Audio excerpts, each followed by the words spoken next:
ആ, തോന്നുന്നുണ്ടോ? എൻ്റെ ഒരു തോന്നൽ എന്തോന്നറിയോ? അനുഭവങ്ങൾ ആണ് പാഠങ്ങൾ. പാഠങ്ങളാണ് നമുക്ക് അറിവുകൾ. അറിവുകളാണ് നമുക്ക് മുന്നോട്ടുള്ള ജീവിതത്തിൻ്റെ ഒരു വഴികാട്ടി. അങ്ങനെ തോന്നിയിട്ടുണ്ടോ? നമ്മൾ ആരോടും മിണ്ടാതെ അല്ലെങ്കിൽ ഒന്നും ചെയ്യാതെ അടങ്ങി എവിടെയെങ്കിലും ഇങ്ങനെ ഒതുങ്ങിയിരുന്നാൽ നമുക്ക് പലതും പഠിക്കാൻ പറ്റാതെ പോകും. പലതും അറിയാതെ പോകും. അപ്പം എന്താന്ന് വെച്ചാൽ അറിയാവുമ്പോൾ നമ്മളൊന്നും അല്ലാത്ത ഒരാളെ പോലെ ജീവിച്ചങ്ങ് മരിക്കും. നമുക്കൊരു സന്തോഷവും കിട്ടി കാണത്തില്ല.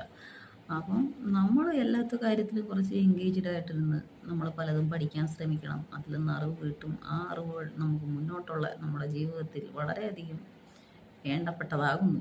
ഉം. ഇത് എൻ്റെയൊക്കെ ഒരു അനുഭവമാണ്. എന്നെ എല്ലാവരും പട്ടിക്കാട് പട്ടിക്കാടെന്നാണ് വിളിക്കുന്നത്. ഞാൻ ഒരു ഗ്രാമത്തിലെ പോലാണ് ചന്ദനം വെക്കുന്നു, പൊട്ടു വെക്കുന്നു, ഓർണമെന്റ്സ് അധികം ഇടുന്നു, മുടി ഇങ്ങനെ ഇടുന്നു, അങ്ങനെ ചെയ്യുന്നു, ഇങ്ങനെ ചെയ്യുന്നു എന്നൊക്കെ പറഞ്ഞുകൊണ്ട് എനിക്കിതാണ് ഇഷ്ടം. അതുകൊണ്ടാണ് കേട്ടോ.